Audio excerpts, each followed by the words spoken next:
Audubon 2456.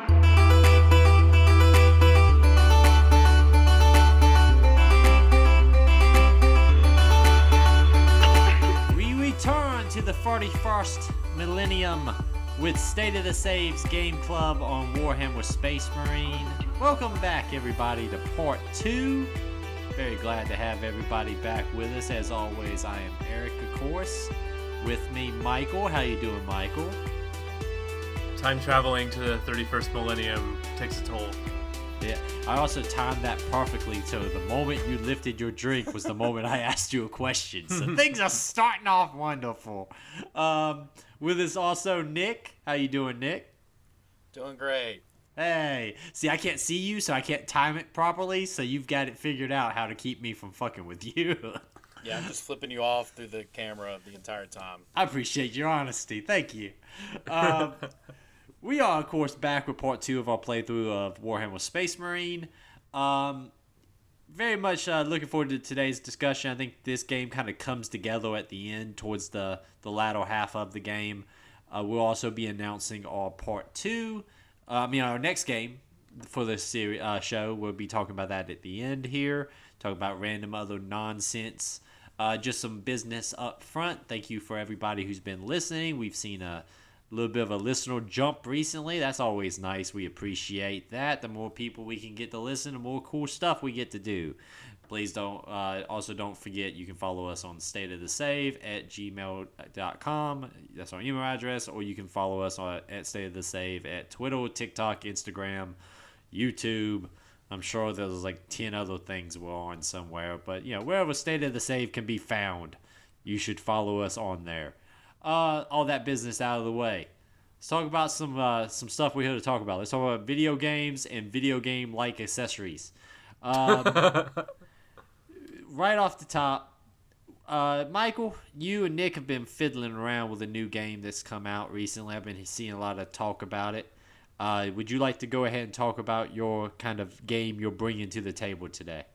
Sure. This game took me by surprise. It was one of the PlayStation Plus games for this month. And once I started playing it, I found it very hard to put down. That game is Meet Your Maker. Okay. Nick, also, you've been playing Meet Your Maker. Kind of walk me through Meet Your Maker. I have not been playing this. I'm the only full extent of my understanding of this video game is from the Discord messages I've seen you two talk about it. So kind of give me a walkthrough of what Meet Your Maker is. Okay, want me to take this, Nick? Sure. All right, so Meet Your Maker is a game where you build a sort of dungeon filled with traps with a material in the middle, like a little treasure element that you need to get to or protect with your base. And players from around the world will come in and try to navigate your dungeon, steal the treasure, the element, and escape. And at the end they can rate if it's a good dungeon or not. That's kind of the very basic gist of it.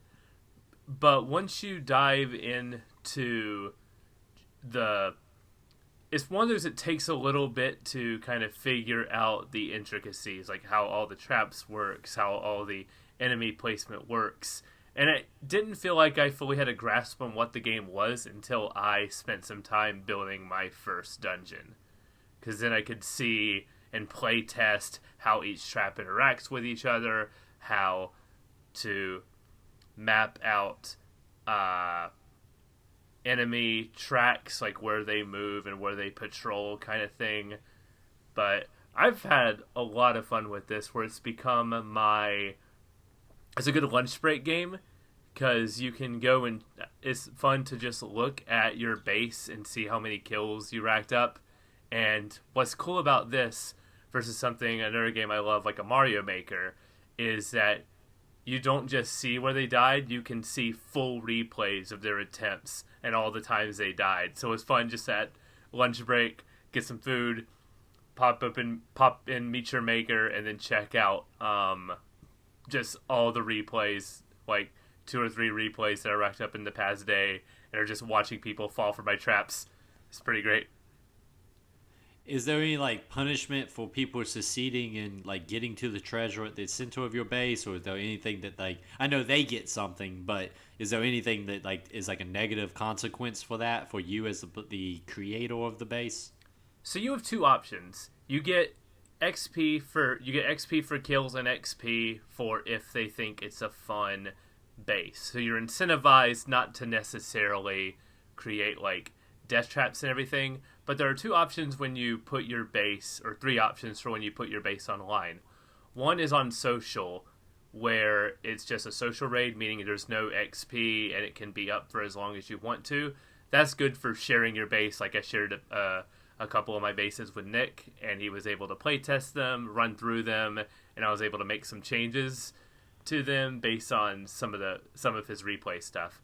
And then you can put it on just a standard loop, where it'll appear in people's list to choose from whenever they go out and do raids.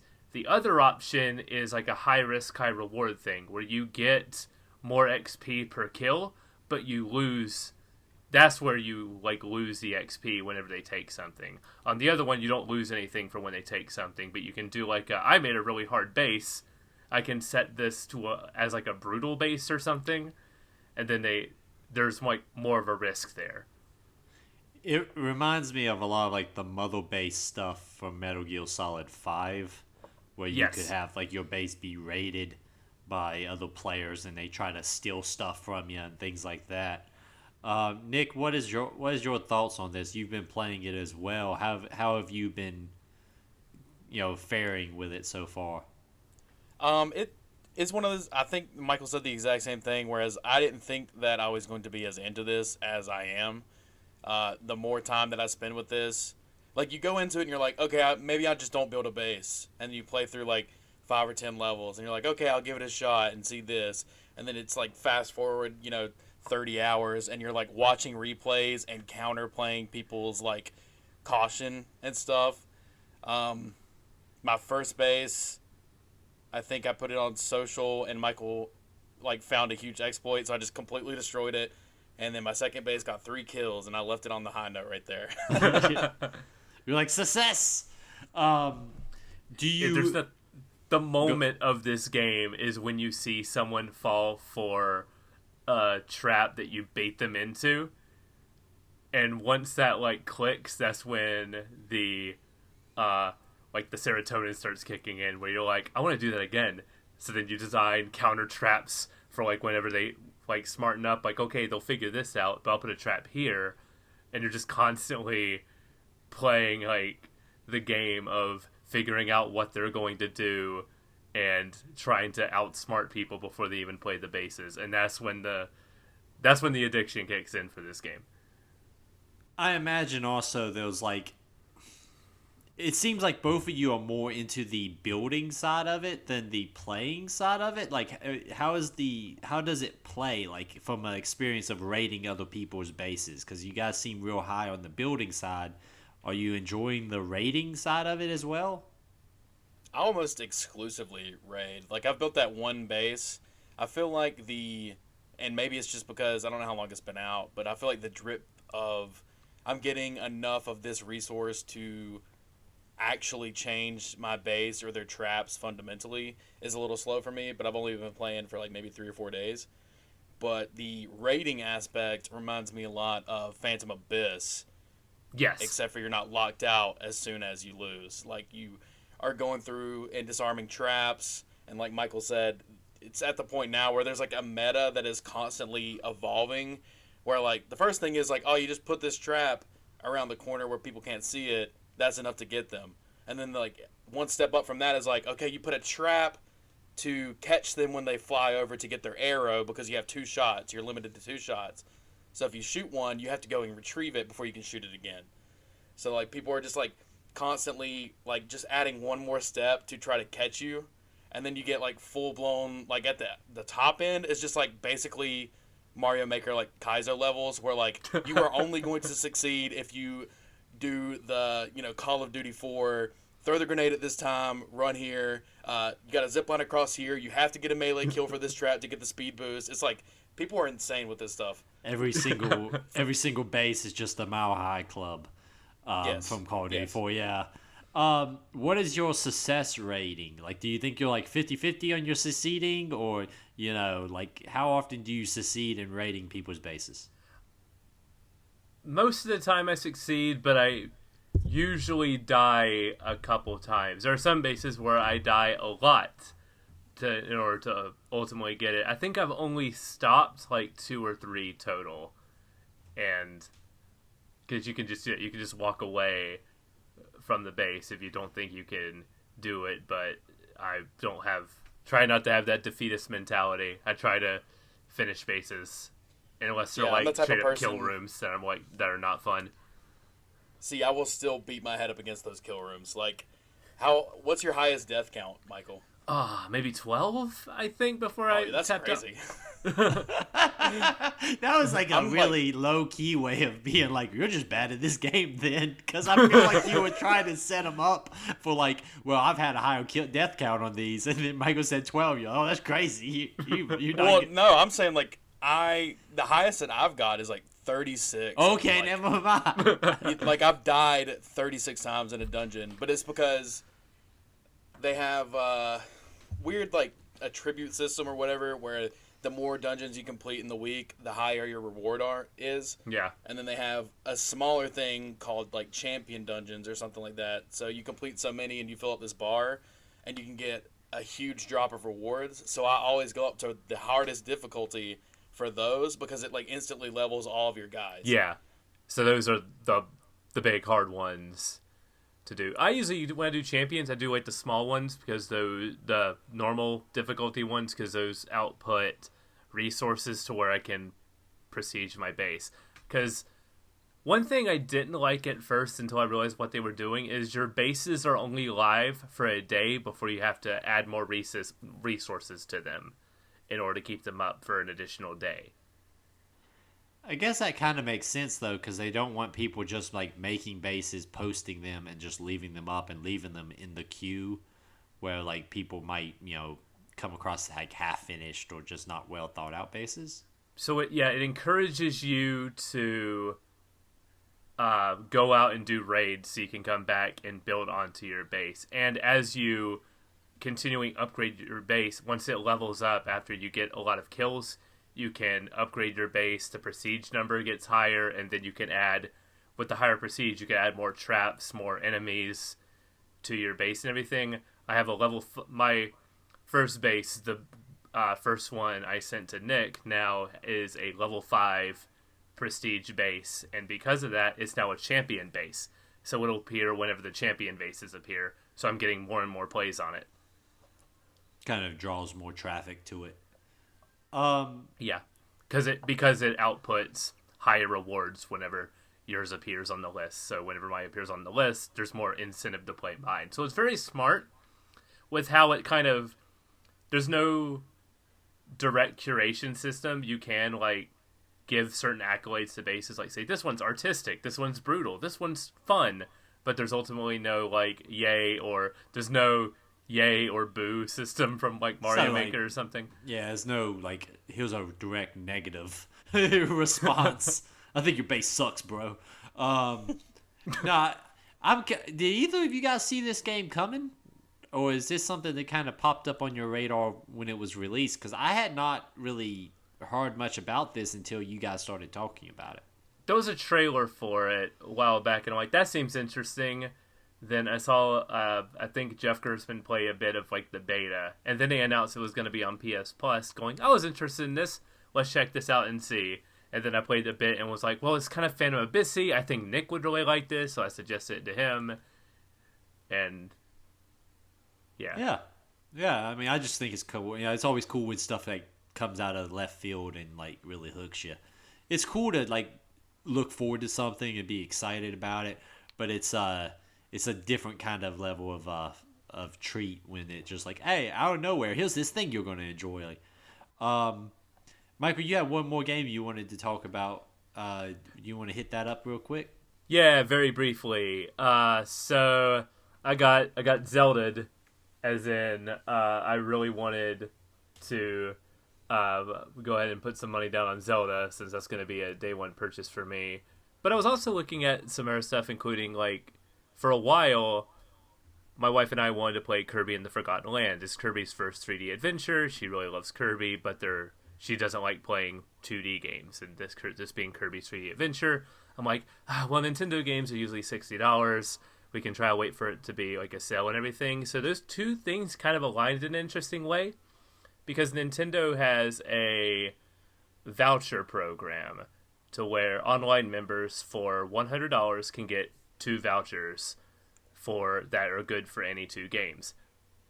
Tears of the Kingdom is going to be a $70 game or a $50 voucher.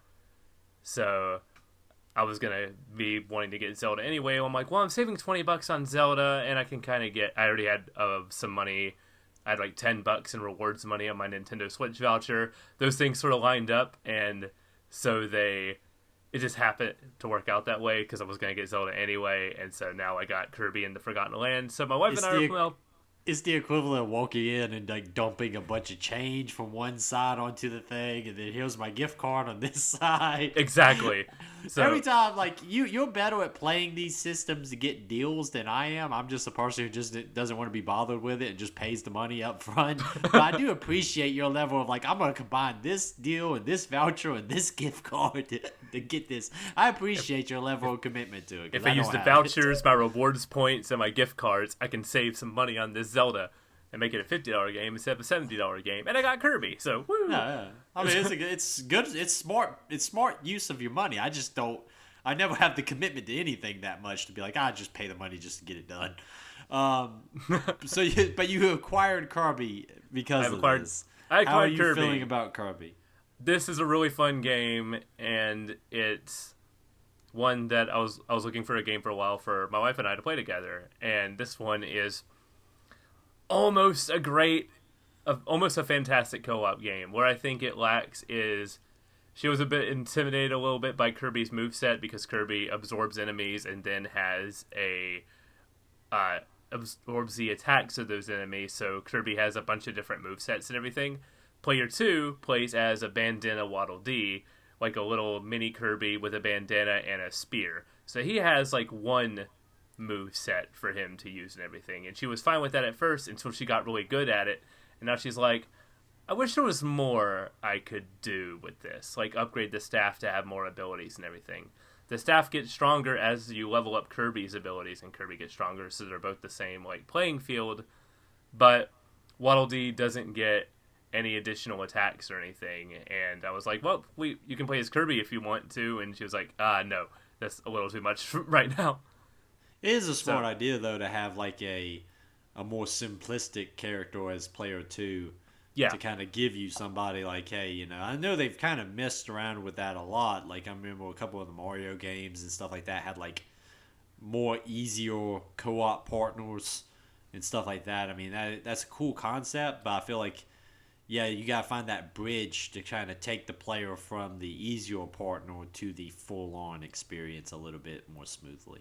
Because this being Kirby's first 3D game, there's a lot more to it versus a 2D game where Kirby's moveset per weapon was a lot more limited, versus here, you're upgrading abilities. Like, it's not just the straight-up bombs anymore. Now Kirby, once you upgrade the bombs, Kirby has a chain bomb where you can throw 3 bombs at once, and if they're close together, they'll link up and then create a huge bomb when one touches another. So it's a lot more complicated of a moveset for Kirby than I was expecting. But overall, the game's very charming.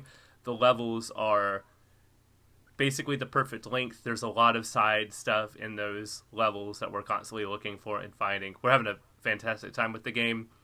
We're close to unlocking the fishing minigame. We've been looking forward to that.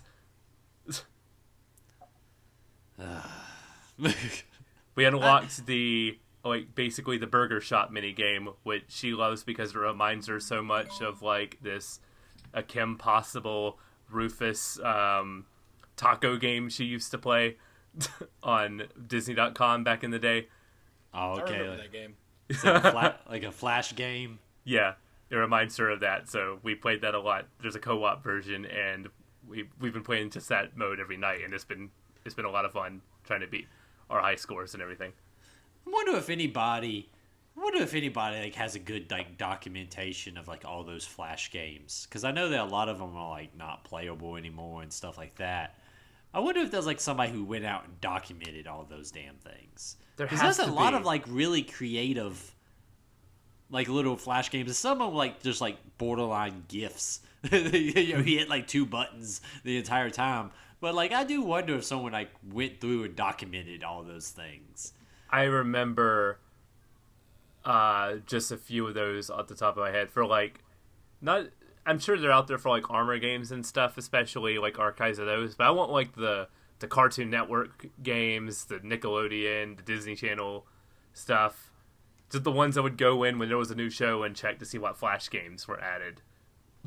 Yeah, I mean, I just, you know, I sit there and I go, man, there was a time where like that was like, yeah, those whole websites that were just like, here's a page of like 500 Flash games. You know, click whichever one. Half of them don't even work, but figure it out. I just wonder if if there like somebody went through and like, hey, let's really document these things before they disappear. Because if not, I would hate like I hate the concept that something like is completely gone forever. You know, I always, you know, with physical media, you can, you know, somebody will have a copy somewhere. But with that, I do wonder if like somebody went through and like, hey, let's make sure I save all these damn things before they disappear. R.I.P. the 3DS eShop. Yeah, some things deserve to die. Hey. Only thing I've been playing there's a lot of stuff coming out next month that I'm really excited for, and then Jedi Survival comes out into this month. But I've just been playing Resident Evil 4's Mercenaries mode that was released recently. It's very, very, very good. They've released basically 4 maps with 4 characters. If you're familiar with any of the other Mercenaries modes, this is very similar. I've successfully S-ranked with everybody on every map, and I've S-ranked plus with most of them. But I still got to go back and do a little bit of cleanup. I want to get at least an S-rank plus with everybody. I feel like that's the bare minimum I need. I felt really good about my scores until you go to the leaderboard and you see their scores, and then you feel real bad about your scores. Every time you do one, they're like, would you like to upload this to the leaderboard? And you're like, yeah, I did pretty good here. And then you go to the leaderboard and like, oh shit, I don't want nobody to know that I can't compete with these guys. It just shows you how massive of a game Resident Evil 4 ended up being, because there's like all the names on the leaderboards for this thing are like, it's an extensive leaderboard. There's millions of people on that leaderboard. Makes me happy though. That game is very, very, very good. Everything about it's really really well executed. And then this release with Mercenaries, you know, it's an added bonus, you know, DLC that's free.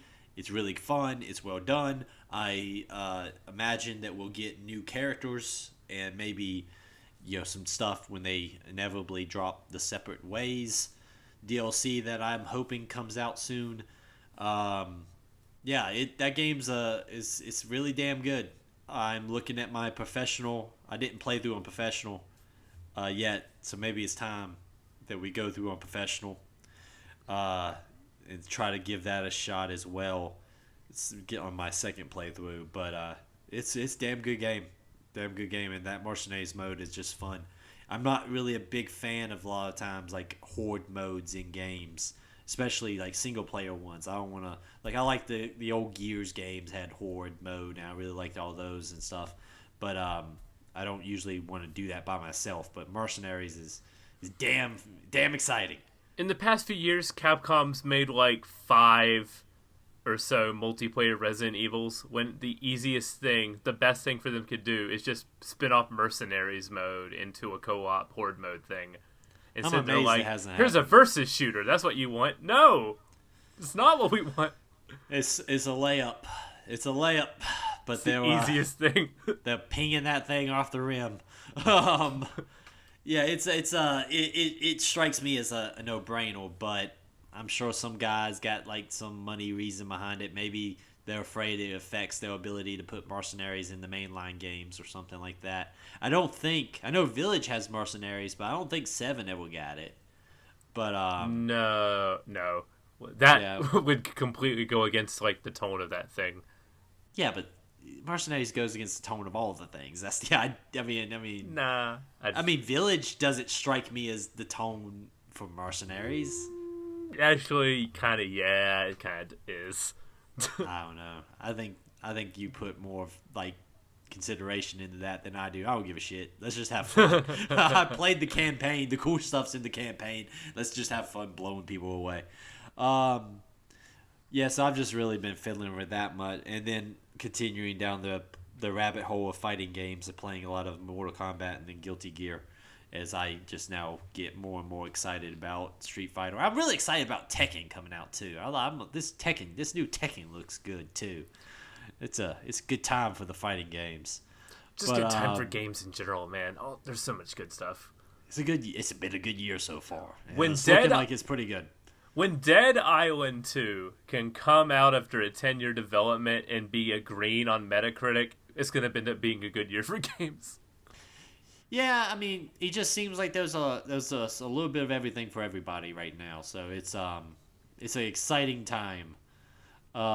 Even for me, that Warhammer Bolt Gun, which is the boomer shooter kind of retro style first-person shooter set in the Warhammer 40k universe, getting announced for next month. It's just like, here's another thing for you. It's like, thank you, video games. I appreciate it. You tried to help me out in these tough times. Speaking of Warhammer games, I was desperately looking for a segue, so I had to try to make my own. Speaking of Warhammer games, we are, of course, due to talk about part 2 of our discussion on Warhammer Space Marine, which we have finished and completed. How did everybody enjoy your time with Warhammer Space Marine? This second part in particular. Let's start with you, Nick. How did you enjoy it? How do you feel about the game in general? I will say I feel like the second half of this game is kind of the winning half. Maybe it's just me now building a Legionnaires kill team. But the Chaos stuff is pretty cool. My boy Titus did nothing wrong. Fuck Leandros. All my homies hate Leandros. My favorite thing is there is a subreddit called Fuck Leandros, and it only has like 400 members.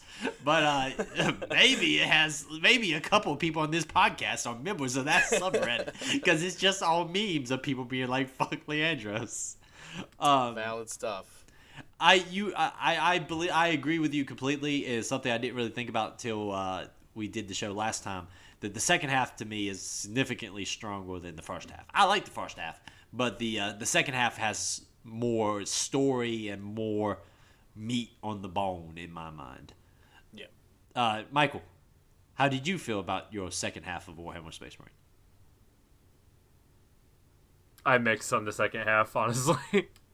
In what way? I'm interested. Okay, so the second half definitely does have some stronger moments here. The chaos entering the fray and the Orcs kind of being like thrown to the side for this like greater threat and everything. There's some wild changes to the soundtrack in this section. This is where I realized that the team AI kind of sucks, and this is where the action becomes less of like a hybrid between like a hack and slash and a shooter. It was like 60% shooter, 40% hack and slash before.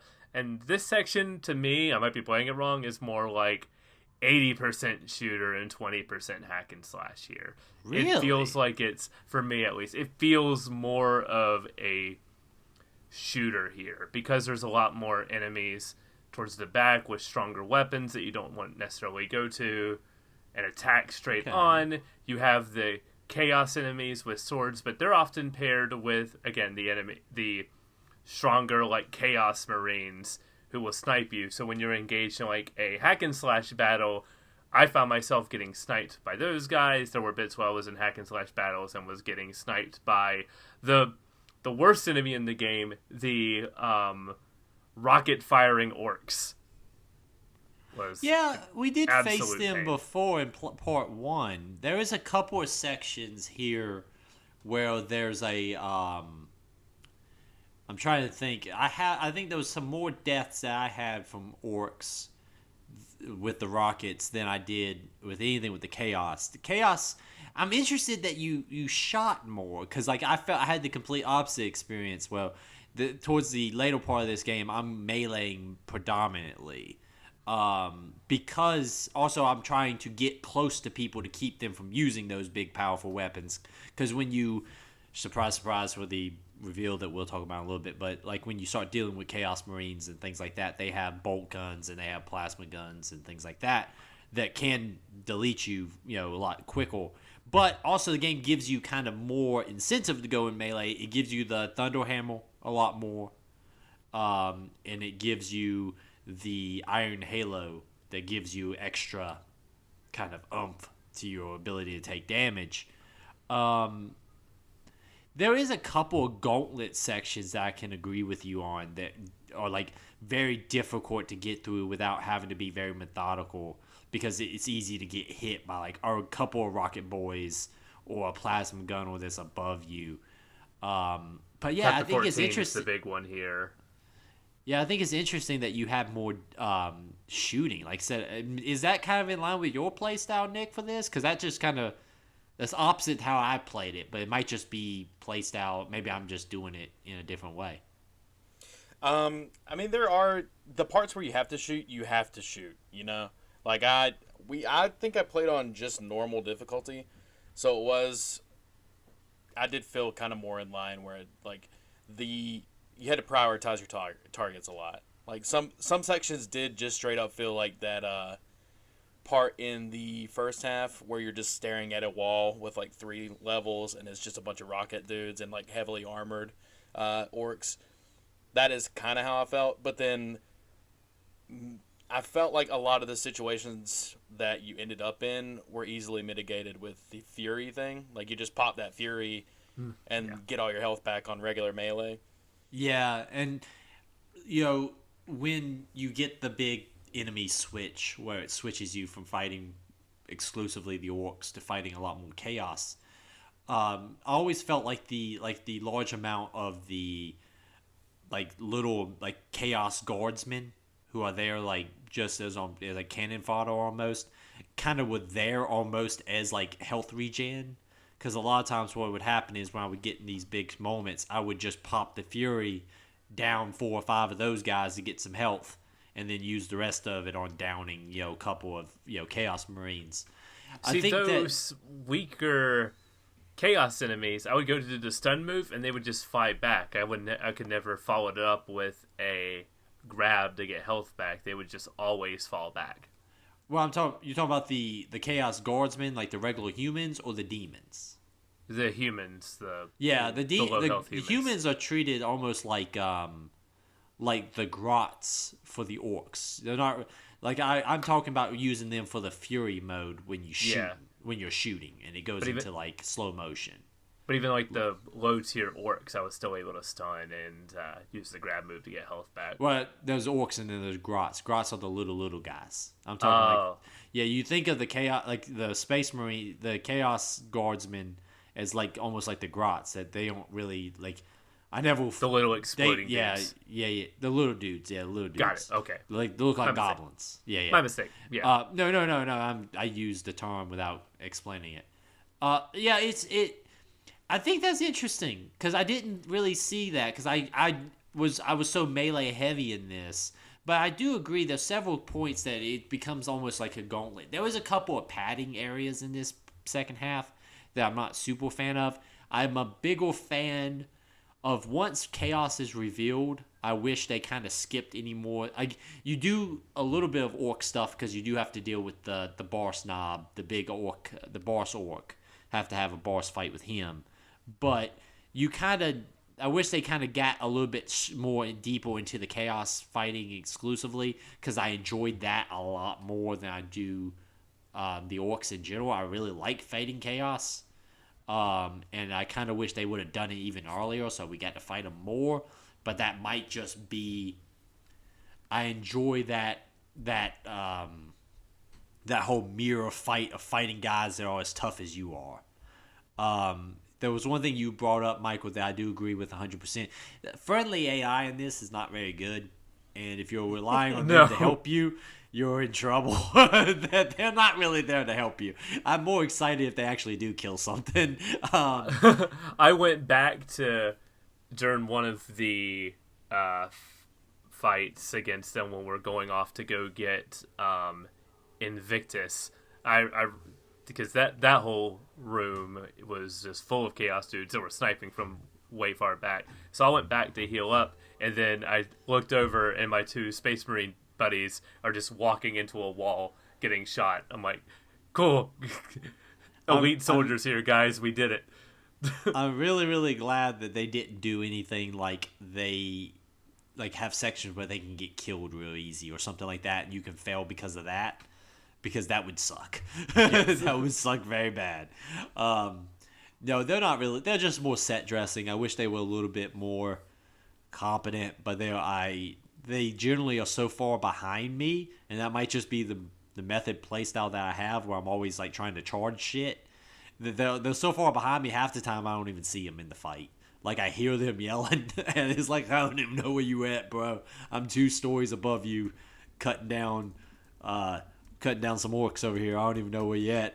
But I do appreciate also that they do a good job of like, hey, they got too far away, so we're just going to teleport them so you don't have to wait for them.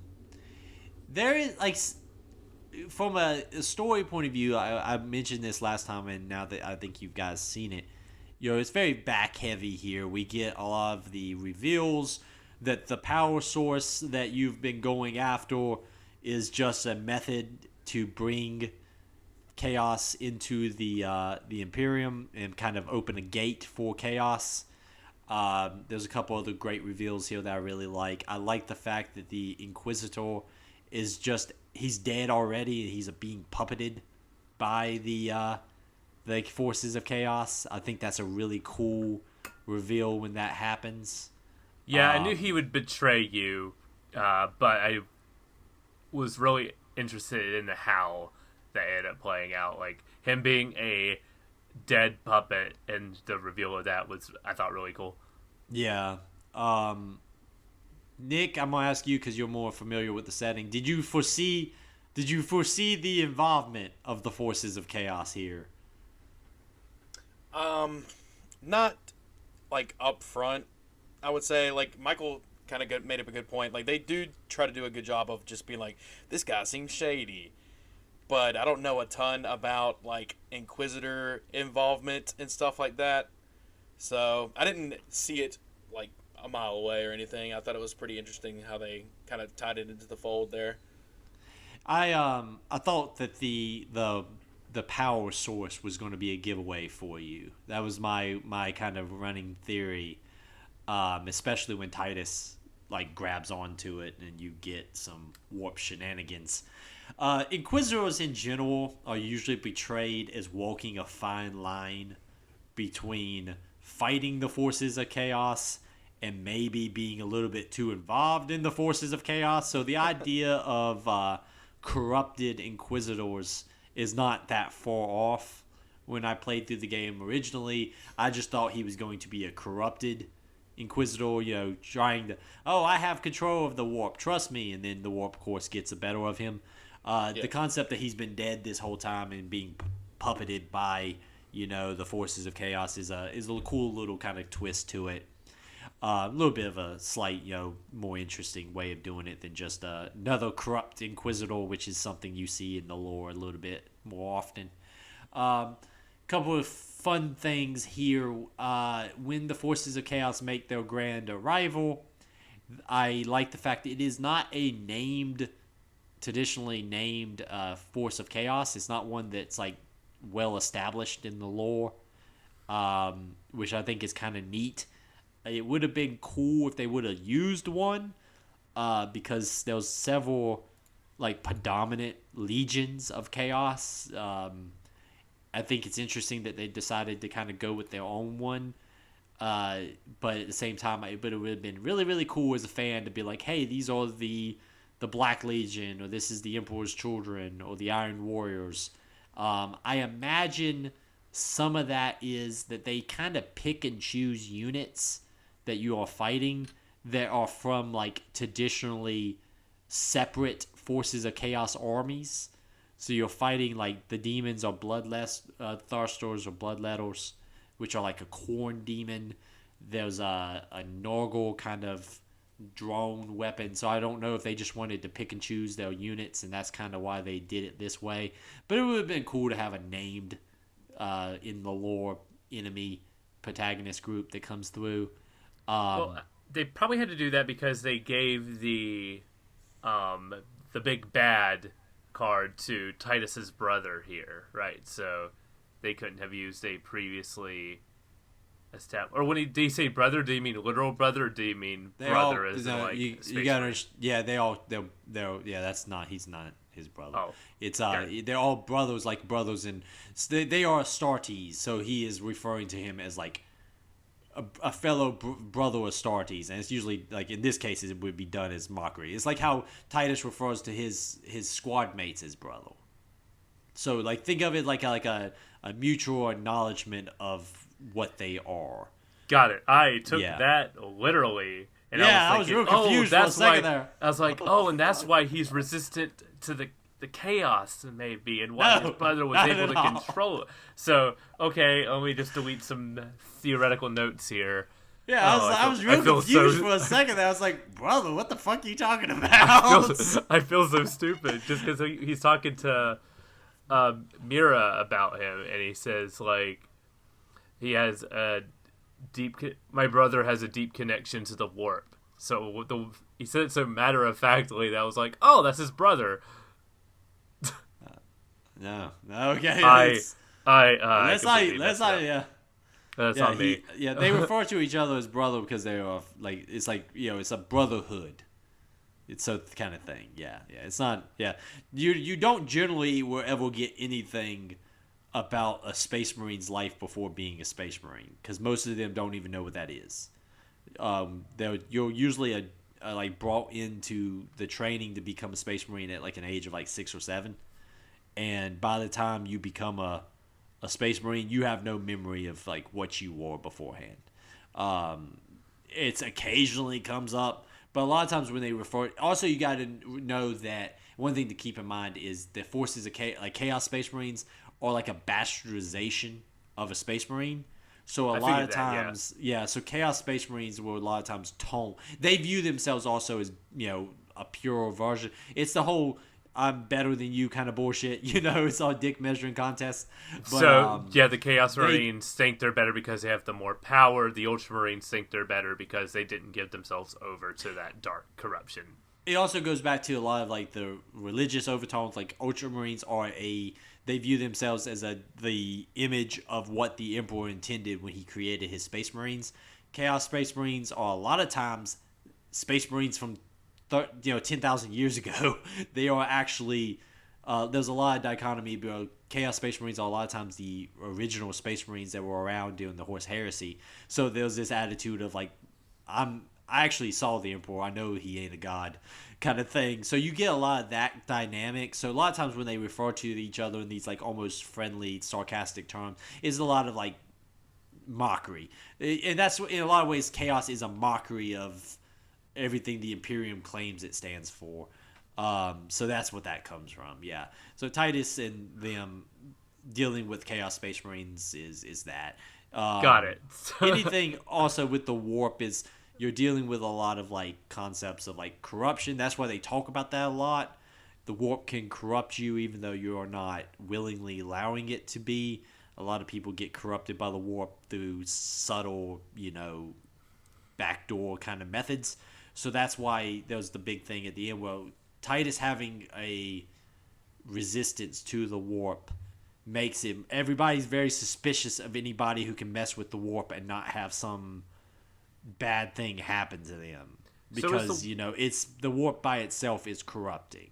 So is the warp what they use, like you were talking about last time, what they look into to be able to, like, space travel? The warp is like a dimension that is underneath ours, that is like a primordial soup of creation. You travel in the 40K universe. I didn't talk about the warp much last time because I didn't want to spoil that it was going to pop up. Chaos is the big bad of the Warhammer 40K universe. So, like, if you were to say what is the main threat in 40K, it's supposed to be chaos. Things like you travel through the warp, so they literally rip a hole in what is equivalent to hell. Got it. And that's how you traveled through it. And there is a thing called a Gelo shield. There's like a little shield that protects your ship. And if that thing goes down for a millisecond, all the corruption of the warp will pour in and bad things happen. I'm reading a book right now called Dark Skies, Black Sun, Dark Skies, that just had a Gelo field failure in it. And things go bad real fast. If you've ever seen the movie Event Horizon, think about her Event Horizon. There's a scene in Event Horizon where they find like a little videotape of what was happening, and it fucked me up as a teenager because I watched that movie and I couldn't get that videotape scene out of my head of how terrifying it was. That's what happens when a Gelo field fails. But chaos is like, it's like a corrupting force. There is beings and things like demons and stuff like that in there, particularly for chaos gods. So yeah, like that's the main threat of Warhammer. So when that happens and they make their kind of reveal that this has been a big elaborate plan to open a gate to allow the forces of chaos to come in, it's a bigger threat than the orcs. If the orcs would have won here, it would have sucked and it would have been a blow to the Imperium. But the forces of chaos having a gateway into the inner Imperium is a lot bigger of a deal. That's going to be a bigger problem. It is also kind of a running theme in 40K that if you fight the forces of chaos, they can, even in your success in defeating them, you can be infected by it and you can be corrupted.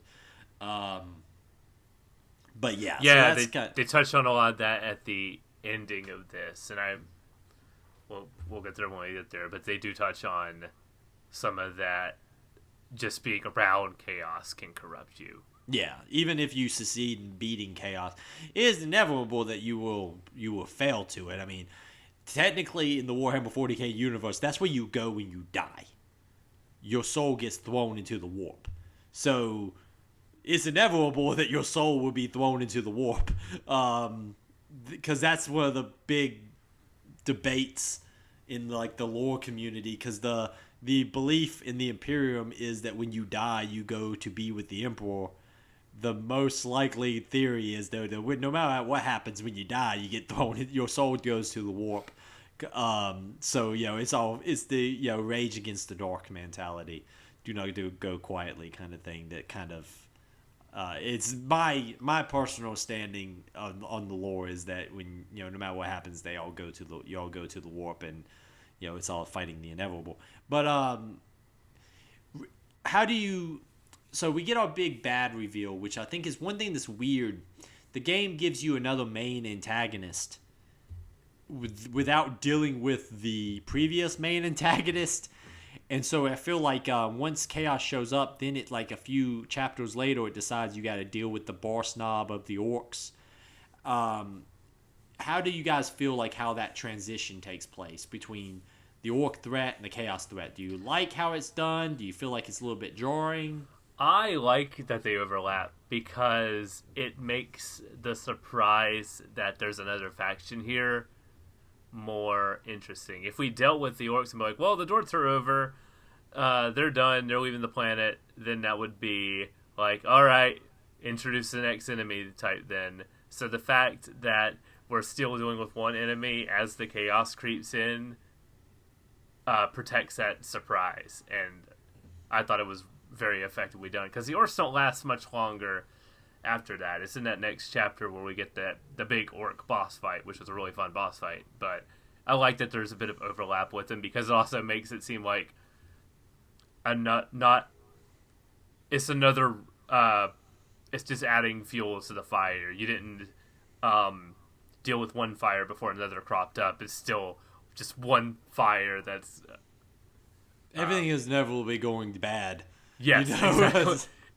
It continues a downward spiral of things are just getting worse and worse. A couple of things. One thing I went over. I do want to talk about that boss fight. But I want to talk about a couple of highlights in this section. One of them is the kind of the initial kickoff to this section, which is when you're coming in via your dropship, and you're kind of like fighting orc storm boys who have rockets strapped to their back. I think is a cool way of doing a turret sequence, basically, because you're fighting on the ship. I really think that's kind of a cool highlight. I almost wish they would have kind of touched on it again, because fighting from that stage, and having the orcs with this rocket strapped to their back and stuff like that, it's a really cool kind of moment. It's a cool image because they have the goggles over their face, like they're flailing. They look like, even though they're like blowing up, it still looks like they're having a great time. That was my turning point for the orcs, where I'm like, I love these dudes. They're pretty fun. That's very much in orc like logic of everything barely walking. And like, I know I need a way to fly. Let's just strap a rocket to it. Rockets fly. So therefore, if you're strapped to the rocket, it'll fly.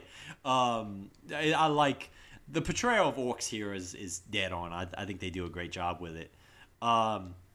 Let's talk about boss fights, because there's not a ton of them in the first section, but here we get a couple. How does everyone feel about that big boss fight with the boss knob? It's kind of an arena fight. I think it's fine. I think it's okay. It's not my favorite moment, but I like it. The boss fight was like pretty good. I feel like, as with everything on this game, it's kind of like, it's an older game, but the fight itself, I just lost my train of thought.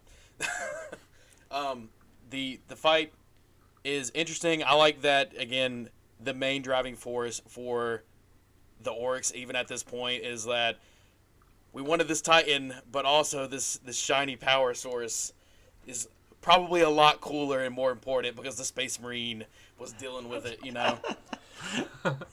I do appreciate that. The one thing I like is orcs changed their entire objective for the war based entirely on, like, they seem to think that power source is important, so I guess we want that more now. Like, it's whatever y'all want is what we want.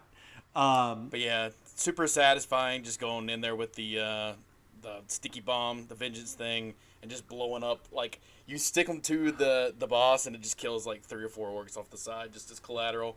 Yes. That is one thing I like a lot also, is you're fighting him, but then like there's just orcs getting killed left and right because of collateral of you guys' fight. Like, I'm pretty sure he kills his own guys. Yes. So it's just like this concept of like, you are dueling this epic battle and all these orcs trying to get closer, just getting blown up by shrapnel and stuff like that. My favorite thing to do with the vengeance launcher, especially in that boss fight, was never trigger the detonation. Instead, just keep firing missiles, keep firing the bombs, because after 5 of them, the first one that you threw in that sequence will explode. So you can just constantly keep firing and keep exploding at the same time. And that made this fight a lot of fun. I think it's a decent boss fight. I do think you get a cool Titus moment at the end where he plasma guns the orc's head off, where it's just like, it very clearly like, and we are now done with you guys. I got other problems to mess with. I don't have time to mess with you orcs anymore. I'm gonna say this, and it's just me being like Warhammer fanboy over here. Titus is freaking cool. Playing through this game for a second playthrough, I'm extremely happy that with Space Marine 2 they actually kept Titus and we didn't like jump to some other random guy, because I learned more in the second playthrough how much Titus is pretty cool. He's pretty good. He's a good example of a Space Marine, and he's also an example of an actually interesting Ultramarine, which is not always easy to do. Because he doesn't follow the rules. Well, he's just the bad guy. The Codex doesn't approve of your actions. Like I was saying, the main character of the book I'm reading he's very much exactly like that, where to the point that I kind of am weirded out that they didn't just use him in this game. But he also gets kicked out of the Ultramarines for not following the rules, and I've decided that the only way I really like the Ultramarines is Ultramarines who get kicked out of the Ultramarines for not following the rules. But loose cannon Ultramarines who don't play by the rules. But being a loose cannon Ultramarine is just basically not following this book. Like, you don't have to be that much of a loose cannon. Like, you're not having to... Because you can do a lot of stuff as a Space Marine. You can kill, like, whoever you really want. So it's hard to be, quote-unquote, a traditional loose cannon. So here it's like, just don't follow the book and you get kicked out of the Ultramarines. You deal with the orc stuff. There's several sequences in here I really like. I like personally the Forces of Chaos as an enemy set more than I do the orcs actually. There's several times where it starts giving you like the jump pack with the Thunder Hammer, and that stuff is fucking dope. Anytime I can be using a jump pack and a Thunder Hammer, it's just high quality. I also like some of the weapons you start getting here. You get like the plasma gun in itself, which is really good. You get, oddly enough, you never get anything like a power sword in this game, which is weird. That's kind of like a Warhammer 40k staple, and the fact that you don't get that is a little bit odd. But Stormbolt, or there's like, I feel like some of the arsenal you start getting is really pretty good. A couple other highlights I really like. There's a section in which the fleet that you've been waiting on this entire time finally arrives, and you get a fight on a bridge, where you're pushing through the Forces of Chaos up this bridge, and not only do you get reinforced by a bunch of fellow Ultramarines, but you also have the Blood Ravens are here. The Blood Ravens are a Space Marine chapter that were designed and first appeared in the Dawn of War games originally, and were since kind of adapted into the mainline lore. But it was cool to see kind of a more obscure, off-the-wall pick for a Space Marine chapter to be here, because, you know, there's the big boys, the Ultramarines, the Black Templars, which we see some Black Templars at the end. But I always like when they show like more small or more obscure, and here I think it's probably just a direct reference to the Dawn of War games. But I was really, really excited when I saw a Blood Raven. I was like, oh shit, you know, I was like, I didn't see this one coming. That's also one of my favorite fights in this game, because it shows the power of having a bunch of Space Marines, because they don't like make the AI any better. They just throw a shit ton of them at you. And so therefore it just makes it feel good to have like a drop pod slamming beside you and having Ultramarines pour out. And you realize like, oh yeah, a ton of these guys is practically an unstoppable force. This was a turning point in the game where I really started to enjoy it again, because there was a lull from some point in chapter 14 through 15 and most of 16 where it doesn't feel like there's a lot interesting happening. My notes are here just like, okay, we're walking forward and shooting, but when they make a big deal of like the Liberation Fleet is here, okay, we're still walking forward and shooting. Then the Blood Ravens into the fray, and it feels different enough here to where it doesn't feel like I'm doing the same thing again, because like the stakes are raised here, the action on screen is a lot more interesting. It feels like that should have happened earlier, because I kind of get why from a story perspective it doesn't, because you have to do the big fight to get to the Titan to, you know, try to take down the tower and all this stuff. But like, I feel like once the Liberation Fleet gets there, that's like the key sign that there's like a chance to turn the tide still. And I think they wanted to probably do like some more playthrough of like, hey, things are bad and everything's overrun and stuff like that. But I do agree that it gets a little bit hallway shootery, where it's a lot of like climbing through gantries and walkways and stuff like that. I do think like when you get the big moment when you're fighting with the Liberation Fleet has arrived and the Ultramarines are reinforcing you and all this stuff, it's when things kind of like do that final big push, because then after that you get the cool stuff where you get like more of the jump pack with the Thunder Hammer and all that stuff that kind of I really, really like, and you get a cool vertical climbing towards the top of the spire where you're jump packing up onto places as you go up, smashing people with the hammer. And sadly, it kind of leads out into what I wish would have been a better final boss fight. Because the big final showdown is kind of like just like a wave based kind of thing. I wish we had a big duel on top of the tower, or something a little bit more to it. This we is do the get most. a cool. This is the Go most ahead. 2011 sequence of all time. Yeah, with It's the just fall. It's the fall with the quick time event boss battle, but leading up to that boss battle is just a swarm, like a wave based swarm of enemies to get to that fight. It's every single boss from this time period. And this is one of the most one of those I've seen in a while, where it took me back, where it was like, oh, it's one of these things. Okay. I feel like the boss knob fight was a little bit more creative. I was let down by this fight not being just more to it. I wish there was more to it, I think, is the big thing. Nick, kind of how was your feeling on this like final section? I feel like all of the little pieces of this, while they are like very of that time, are cool. I think it just like the part that really takes it away is the fact that he's just kind of like standing behind a shield the whole time. Yeah. They could have done a it. little melodramatic. And now my forces. Yeah, They could have but I mean, done it in the fall sequence is pretty cool. Yeah, I think the fall. I enjoy the fall sequence. If it would have been a big boss fight before the fall sequence, I think I would have been in love with it. Or even after, like you knock him on the ground, you weaken him, you knock him on the ground after that, and you do like one last standoff. They could have had like a really good melee focused fight here. I feel like it's weird that you get the whole him just standing behind the shield throwing waves of enemies at you kind of thing, because you've already did that as you climbed the tower. You already had your last big fight with all your smaller enemies. I feel like at that point I just want to get to like give me the Thunder Hammer and let me and him just duke it out in big melee fight. I think he's in Terminator armor, so he can be like he can be stronger than me and punch me around a bunch, and I have to like find ways to beat him.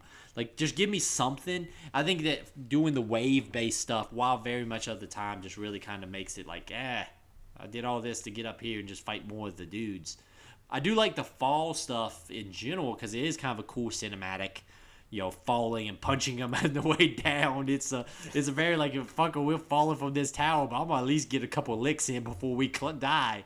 And it is like a very Deus Ex Machina ending. It feels like an ending of a superhero movie where there's always a big beam in the sky you have to shut off, which is oddly not very Warhammer-y. That's not usually how things end. But also in Warhammer, a lot of times things end with you losing. So it's like I kind of get that you got to have a way to make a clean victory. At the end is definitely set up for the sequel that has been a long time coming. Like that, with the big reveal that you've been turned into the Inquisition by your bitch battle buddy. And Titus obviously honorably going to turn himself over. So it's like here's a clear setup for part 2 of this story. It's totally a setup. It's a good setup here. There's a lot of interesting going on. That and he turns in your partner looks at Mira too and says she's also been corrupted by him. So the fact that Titus and Mira are kind of like outcasts in a way is really interesting. Also the fact that you're the only other kind of person who could speak up and defend you is your sergeant from your squad, but he's dead, so he's not. There's nobody else really to kind of stand up and call you for your defense. It's a pretty obvious setup for a sequel. I like the concept of it because I like the fact that you're going to get Rogue Titus, not with the Ultramarines going off and with the Inquisition. I think that it doesn't look like they're going to be touching on that directly. Oh no! In the sequel, because the sequel takes place about 100 years after this, and Titus is back with the Ultramarines from the trailer, and he is now a Peyruis Space Marine. So I don't know if we're going to maybe get flashbacks. I hope that they do something. I hope that The opening of that game should be like a Mission Impossible Rogue Nation thing where he's on the run from. Well, he turned himself in. Back in. Yeah. He turned himself in. He would never be an Ultramarine if he ran. It looks like from the trailer there is like some direct references to maybe his time there. He's got his weapons chained to his hands, which is a very Black Templar thing, which are the Space Marines that are with the Inquisition that kind of arrest him. Those are Black Templars. So they're not like just straight up Inquisitors. Those are a different sect of Space Marine. Yeah. The black and white armor. Yeah. That armor was sick. That's my favorite armor in this game. Most Space Marine chapters do not believe that the Emperor is a god. The Black Templars very much believe that the Emperor is a god. So, but they're another kind of big name Space Marine chapter.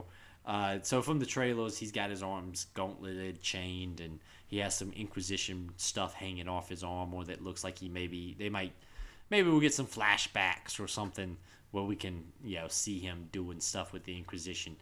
I feel like that kind of takes the wind out of the game as a singular experience because of it being such a big cliffhanger that took over a decade and never paid off until hopefully recently. I'll be honest with you, from a story point of view, I think the story is fine. I think it's a good introduction to the world. There's a lot of stuff I wish I could have seen, but I also understand that this was not on the biggest budget of all time. I still really, really enjoy this game. I think it's a really damn good hack and slash action adventure kind of thing. And I feel that like for the time until we see what happens with the sequel and all this stuff, it's one of the few games that actually gives you the experience of playing as a Space Marine, and I feel like it's as close as I've got in a game right now. And I damn well hope that changes with the second one, and hope we see more.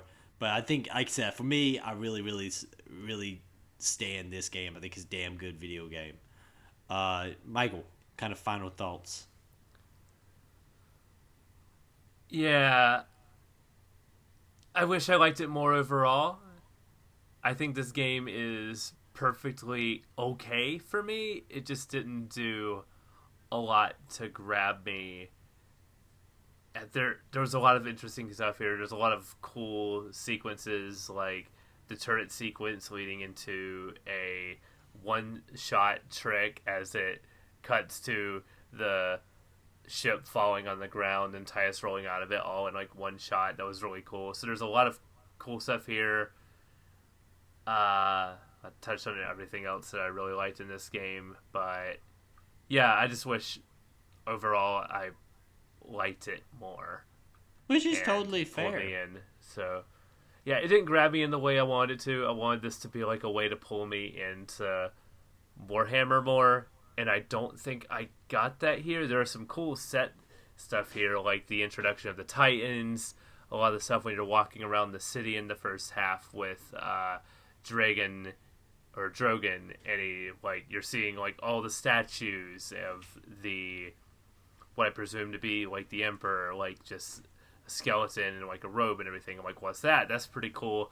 It feels like a lot of the background set dressing stuff that I was very interested in the first half gets kind of lost here, and you're like exploring a lot of interior environments here. There's a couple of really cool things here, but overall, like I think I ended up liking the first half more here, and that's probably where I'm more let down in the second half, was because I wanted more of like that stuff.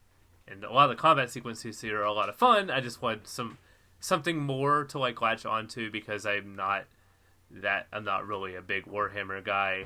I just wish it did more to pull me in overall. Yeah, which is totally fair. I'm glad I played it. It's not one that I would have played otherwise if it weren't for the show, so I'm thankful for that. I think that I got to experience something I otherwise wouldn't have. But yeah, overall, I think this game's okay, but the fact that like Warhammer people love it is still, and the fact that it is finally getting a sequel is in itself really cool. I'm interested to see what that sequel will be, and if that one does more of a job to pull. Does a better job to pull me in, because now that I have the baseline here, because I have more of the baseline here, I wonder, is like, okay, you have a baseline, now we can open up the door a little bit more and show you some more of the stuff that you're missing. So I'm almost wondering, like, if they could have done better, and this might just be in your particular case, with giving you more to latch on to. Like, for me, I always worry about overwhelming people because there's a lot to it. But maybe they went a little bit too safe on that from a story/lore point of view. That's yeah, where they could have given you more to latch on to. That's what I think. From like an outsider looking in, I was like, well, a lot interested in like the introduction and stuff going in, like just the mention of like liberation fleets, like kind of the Armored Corps opening, and like even like they bring back the ending screen where it's the almost like the rustic ship computer screen, and I can't remember exactly what it says, but it says like mission complete or something. That stuff was cool. I like the rustic technology stuff. Which all that's very like in line. One thing I find fascinating is you mentioned Liberation Fleet last time, and I sat there and went, "It's just a fleet that liberates." But you were like, "That's the thing that most interests me." I was like, "I think Michael just needs to be into like boats." Proper nouns. I was sitting there, I was like, "It's just a fleet that liberates." I was like, "What?" But no, I mean, I think that is a very accurate. Cool. Yeah, I think it's a very accurate thing, and I think your opinion is valid. I mean, it's just, I think also I am aware that I'm rose-colored glasses in this because I enjoy the Ward so much. So I think that there is probably a healthy balance there.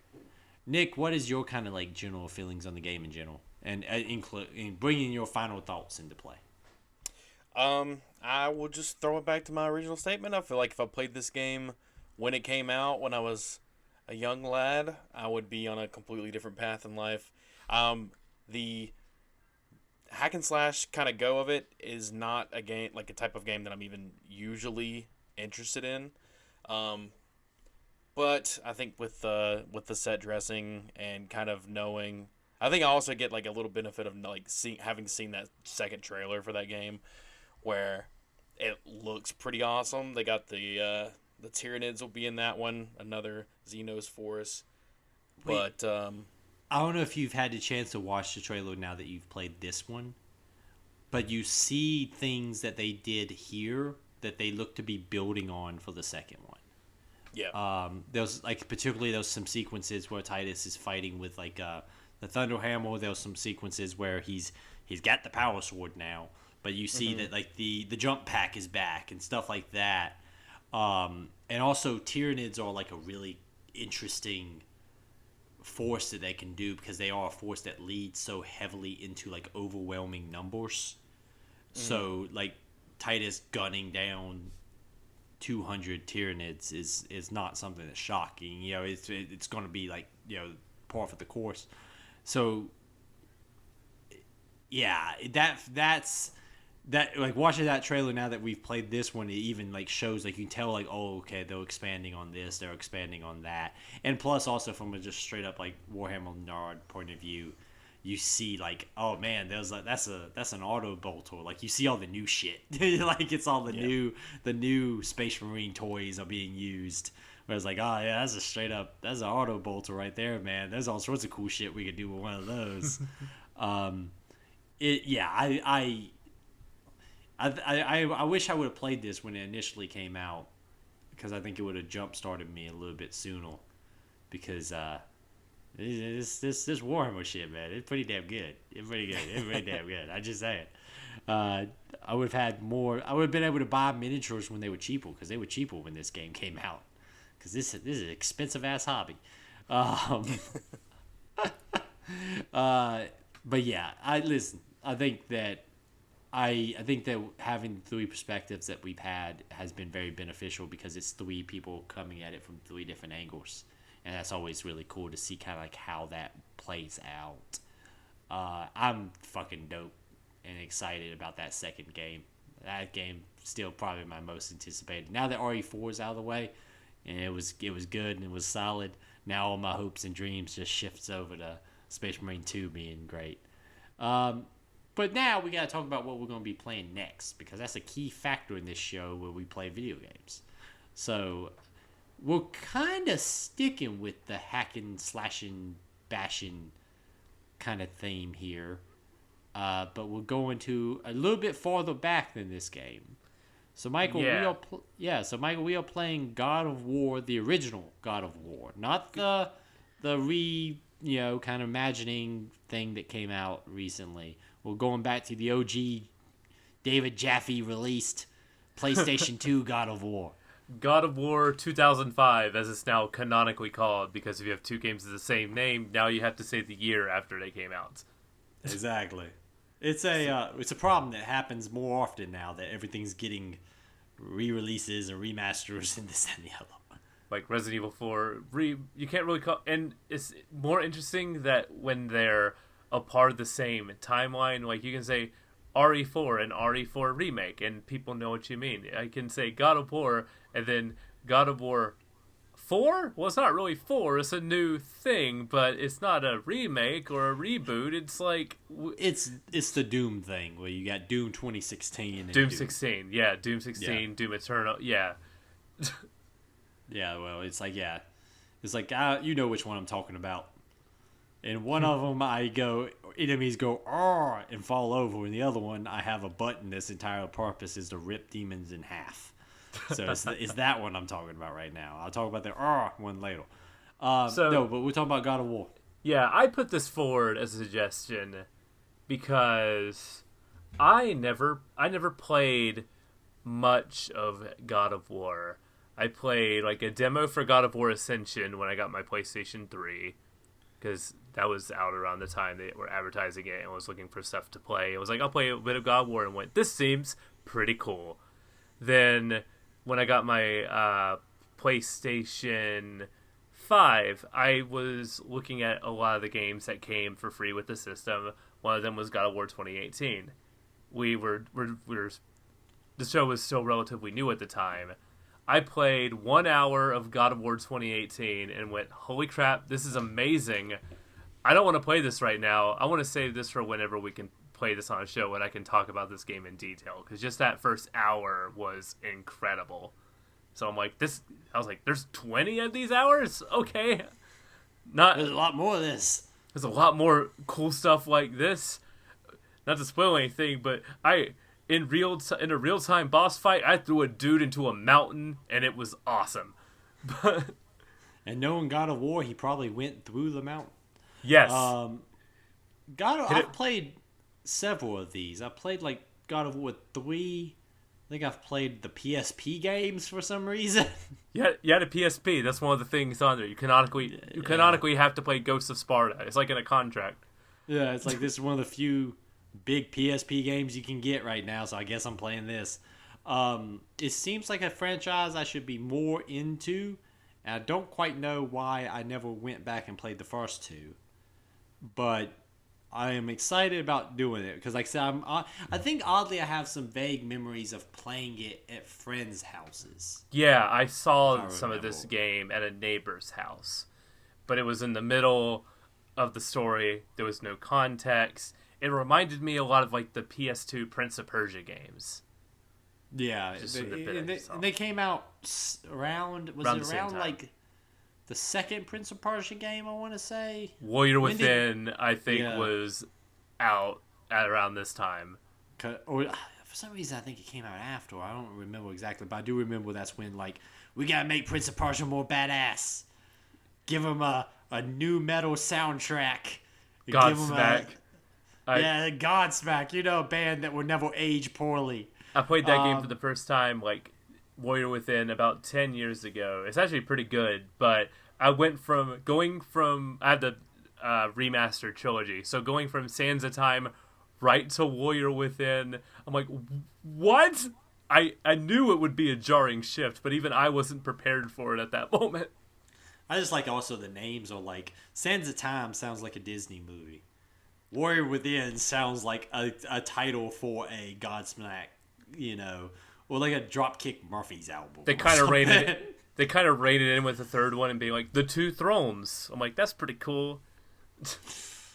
I feel like once you go edgelord, you never come back. Yeah. You never come back from the edgelord. You get so edgy, you can only do so much. You have to completely redo the art style and then charge $10 for the real ending.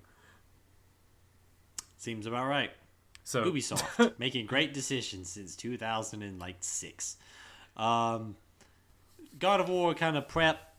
I mentioned David Jaffe. Yeah, we're gonna talk some about him. Okay, go ahead and give us the prep line. God of War is an action-adventure hack-and-slash game developed by Santa Monica Studio. Santa Monica Studio was founded in 1999 by Alan Becker, who left Sony Computer Entertainment's corporate office to form a subsidiary studio. The studio had a sort of anti-corporate mantra from its inception: open floor design, no walls, no cubicles between the desks. The team decided from their inception that they were immediately going to focus on the PS2, leaving the PS1 behind during this peak.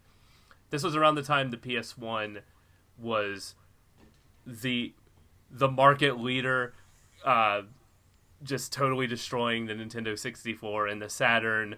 Everybody who played games, and a lot of the people who didn't play games, were all in on the PlayStation in 98 and 99. So the fact that the studio was like, we're going to skip this and focus on the PS2 because we think that'll be a stronger foundation for us because we'll kind of be coming to this PlayStation 1 thing a bit late, was a very smart decision.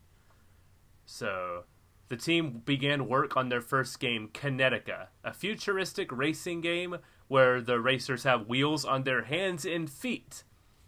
The development of Kinetica was made to serve several goals. 1, develop a strong engine for PlayStation 2 development.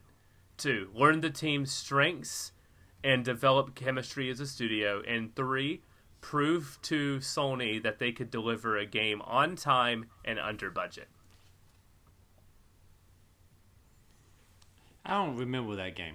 I'm not gonna lie. I was sitting here when you were talking about it. I was trying to picture it in my head. I don't remember that game at all. Because it was on PS. It's on one of the classic games on PS Plus. So I downloaded it and played about an hour of it. It feels like a studio's first game. What even is it? It is a futuristic style racing game. The racers are all in kind of workout clothes, and they have wheels on their hands and feet and ride through loop-to-loop tracks and everything. Okay. It is a very much a studio's first game, but it was made to serve as basically it was basically a tech demo, but for a studio, basically to prove that they have creative chops, but also develop an engine that they would add stuff to later. So basically, the Kinetica was basically made to get a foundation for the PlayStation 2, so they could begin to make games for that with Sony's trust, and it worked out great for them. So David Jaffe, the director of Twisted Metal 2 and Twisted Metal Black, was chosen to direct, with Sharon Studtill producing a new game that they were developing. Jaffe said he owes a lot to Capcom, specifically the game Onimusha. He wanted to combine that game with Greek mythology, and so that was kind of the inception to God of War. And the development philosophy for God of War was to combine the action of Devil May Cry with the puzzle solving of PlayStation 2 game Ico. So the game's design was intentionally simplistic so that the game could introduce new elements and shifts to keep the game interesting from start to finish. Lay a foundation that everyone could understand, but keep constantly. That way you can change it, mold it, develop, and so that way players are in for you for the entire ride, but also you can change some stuff up to keep it going and keep it well paced. In spring 2004, Shannon Studstill had to ask Sony president Shuhei Yoshida for more money to finish the game. The agreement was that he would do it, but her entire career would be on the line. Basically, if this game is not a hit, you will lose your job for asking for more money and more time in this situation. But because they were an established studio at this point, he trusted him with more money. So the team took a break for Thanksgiving 2004 before they had to settle into crunch mode. Studstill sent the director of technology, Tim Moss, home with an early build. Studstill was eager to hear what he thought, so she scoured the whole studio when she got back to find him, and he said, "It's pretty effing good," is a quote. So she was finally able to breathe after all that time, going, okay, I think my job is safe here. After he spent some time with the tech demo. So the tested feedback gave the team the inspiration they needed to finish the project, and God of War released on March 22nd, 2005 to massive critical acclaim, reviews falling in the 9 and 10 range. Critics praised the combat, especially the boss fights, compelling story, which is something you don't really see a lot for like this time period, and especially in action games like this, and sound design. The common point of contention is the game's camera and a couple of the game's platforming sequences. God of War would win a war. Sorry? Which you think about at that time period, those kind of games almost always have like questionable at best camera movements. It's before you got like a really like solid third person. Like, does this still run off like a fixed camera kind of thing? Yeah, I believe so before they just like, hey, you do it yourself. That you've always had a lot of that. I mean, I think even some of those the early Devil May Cries have some weird camera stuff. Oh, for sure. So, God of War would win awards for Best Male Performance, Best Original Score, Best Action Game at multiple outlets, and to this day is considered one of the best games on the PlayStation 2. And what's interesting is this game has some connections to games we played this season. Stig, I'm going to butcher this guy's name, Stig Asmussen, who served as lead environment artist on this game and game director for God of War 3, would direct Jedi Fallen Order, the first game we played for this season. Yeah. Which he did a pretty good job on that one. Yeah. David Jaffe would be back in the limelight recently for having some bad takes on Metroid Dread. Jaffe was also one of those guys. There was like there was weird time where video game like outlets and stuff were like trying to like have like superstar creators and stuff. Like you would have like these one or two guys, like Cliffy B was in the same way and stuff. Where it's like, we're gonna ask their opinions on everything. Like they're the voice of reason in video games, and Jaffe never struck me as like that interesting. Like I remember reading lots of interviews with him at the time. He just seemed like a guy who bought a lot of his own hype. But that's just a personal belief. I don't know if it's true or not. What struck me as like the Metroid video he did was he was complaining. It was like, the game has way too many directions and too many rooms you can go in, and then proceeded to disprove himself by going to this room. But look at this room. Oh wait, I can't go in there. Look at this room. Oh wait, I can't go in there. Oh, look at this room. It's almost like it's a bait and switch and it's smoke and mirrors. You think a guy who, what's he doing now? What's Jaffe doing now? I don't know what he's been working on. I don't know. Drawn to Death was, I think, the last thing he ended up doing. Oh, yeah, high quality. No, I am excited about playing God of War. I think it's a game that I will enjoy. I like third-person action games. I like Greek mythology, and I like over-the-top insanity. So I'm hoping for the best here. And like I said, I have a lot of this kind of like known through osmosis. But I think it should be interesting. I'm looking forward to playing it. What's our stopping point for God of War? Right. This will be a two-parter. The stopping point is going to be a tricky one because there's no like clean chapter break here. There is a major story cutscene shortly after entering the Architect Son's tomb. Architect Son's tomb. Watch the cutscene, watch the big story moment, and then that'll be your stopping point. You'll go through a couple rooms. There's a big story sequence that you'll feel like, this seems like a halfway point story sequence. And guess what? It is. It is. Then find, as always, go to the nearest save point, save, and we'll continue playing after our first discussion. I am very excited for this. Never played a God of War, so I don't know the full story of what's going on. So I'm excited to finally play through one of these games. This is one of the biggest like blind spots in terms of gaming for me. So. Yeah, I think it'd be cool. I'm looking forward to it. You can see us next time on State of the Save in a couple of weeks, where we'll be talking about God of War. You can join us for that. Until then, you can follow us on our social medias at State of the Save, at Gmail, at Twitter, Instagram, YouTube, and TikTok. For some reason, I keep getting my email address in my head anytime I say follow us at. If you can follow us at an email address, congratulations, you figured that out. Add us to your contacts. Yeah. Let us see all your Google Docs. Please don't send me your Google Docs. I have several spreadsheets I'll send people. I like that you were thinking that that's what you're going to get in return, brother. I have like 10 living spreadsheets for this show. I'll be like, you want to see behind the scenes? I'll post some spreadsheets. Yeah, this is stateofthesave@gmail.com is the email address. Don't send us your damn Google Docs. I ain't gonna look at it. I will. I will too. Send us your Google Docs. 2 out of the people here will look at the damn thing. I will not. But yeah, you can follow us on all the fun social media platforms. And thank you for listening. As always, stay safe out there.